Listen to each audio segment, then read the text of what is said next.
Hey guys, this is Ben for TechFringe, and today I'm reviewing Google's latest Nexus phone, the Nexus 4 by LG. The first thing you notice when you look at the Nexus 4 is just how similar it looks to the Galaxy Nexus made by Samsung over a year ago. However, this is not a bad thing since both are excellent looking devices featuring a clean looking front with no branding or logos. Turning over to the back, you see that Google has replaced their own name with a very large Nexus logo. Just above the logo is the 8 megapixel camera and LED flash. Towards the bottom of the phone, there is a much smaller LG logo and the speaker slot, which lies off-centered on the right of the phone. Looking at the bottom of the phone, there is a micro USB port, a microphone, and 2 exposed screws, which give a nice design touch as well as making the inside of the phone accessible. Just like on the Galaxy Nexus, on the right side of the Nexus 4, you will find the power button, and on the left side, you will find the volume rocker. However, also on the left side of the Nexus 4 is the micro SIM tray, which is not present on the Galaxy Nexus because of its removable back. On the top of the phone, you'll find the headphone jack and a noise-canceling mic. One thing that is notably missing is an SD card slot, which may trouble some people since they cannot expand their storage. The entire back and front of the phone are covered in Gorilla Glass 2, which, in my opinion, just makes the phone look downright sexy. And that is partially because the back of the phone also features what LG calls a crystal reflection finish, making the phone seem plain black about 80% of the time until it catches the light and you can see the pattern under the glass, reflecting the light back at you. Powering on the phone, you just can't help but notice how great the screen looks. With a pixel density of 320, the Nexus 4's 768 by 1280 4.7-inch screen is at Retina display levels, and images look very sharp. Of course, I can't review the phone without reviewing its software, and the Nexus 4 comes with the latest and greatest from Google, Android 4.2 Jelly Bean. Right from the lock screen we get a few new features. Swiping to the left from the lock screen will reveal the new lock screen widgets introduced in Android 4.2. There are only a few third-party apps that take advantage of the new lock screen widgets. Plume is the only one that I know of, but there are several native apps that do use them. If you swipe to the right from the lock screen, you'll access the camera widget, which takes you straight into the camera. There are several new features in the camera, including the new settings menu, which is accessed by a long press anywhere on the screen. From there you can access your brightness, white balance, flash, HDR, and more. Also new to the camera app is the new photosphere mode, which Google says is based on their Street Maps technology.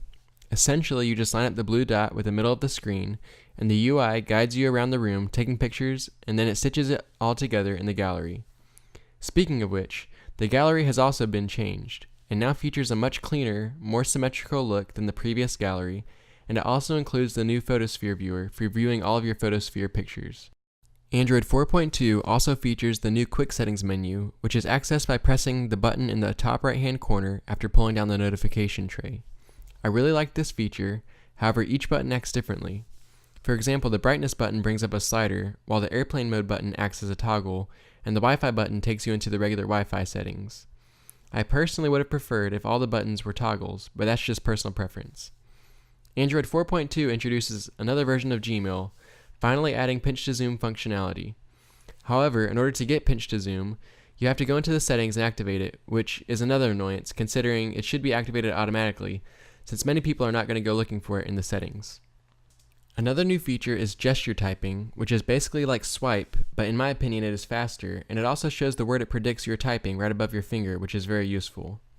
Android 4.2 ramps up Project Butter to Paula Deen levels. Performance on the Nexus 4 is excellent thanks to the quad-core Snapdragon S4 Pro processor and 2GB of RAM. I haven't had any sort of stutters or lag at all, and this can be shown in gaming, where everything is smooth and extremely responsive. I went ahead and ran a quadrant test for all you performance testing junkies. In this particular test, I only got a score of 4,960, but I've seen it well above 5,000 before. Basically, this phone is just blazing fast. Now, one concern many people have about the Nexus 4 is the lack of LTE. Unfortunately, the speed test app kept failing on me when I was connected to the mobile network, although it would work fine on my Wi-Fi network. However, I can say that coming from an LTE phone, there is a notable speed difference on an HSPA Plus network. However, the speed difference is not unbearable by any means. Plus, in my opinion, the extra battery life I have been able to get out of this phone is well worth it. With light use, I can easily go 2 days without needing to charge the Nexus 4. With heavy use, I can easily make it 20 hours. Overall, I have found the Nexus 4 to be an excellent device. The hardware and design are both top-notch, and Android 4.2 continues to improve the Android operating system, refining it even further.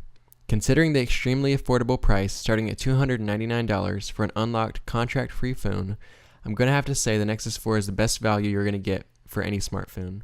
And with the latest hardware specs and software updates directly from Google, it may even be the best smartphone overall as well. Anyway, if you guys like this video, be sure to give it a thumbs up. Leave a comment down below and tell me what your favorite thing about the Nexus 4 is. My next video will be a review of the Nexus 10, and I'm going to be giving one away, so be sure to subscribe so you won't miss out on that video. Thanks for watching, and as always, take care guys.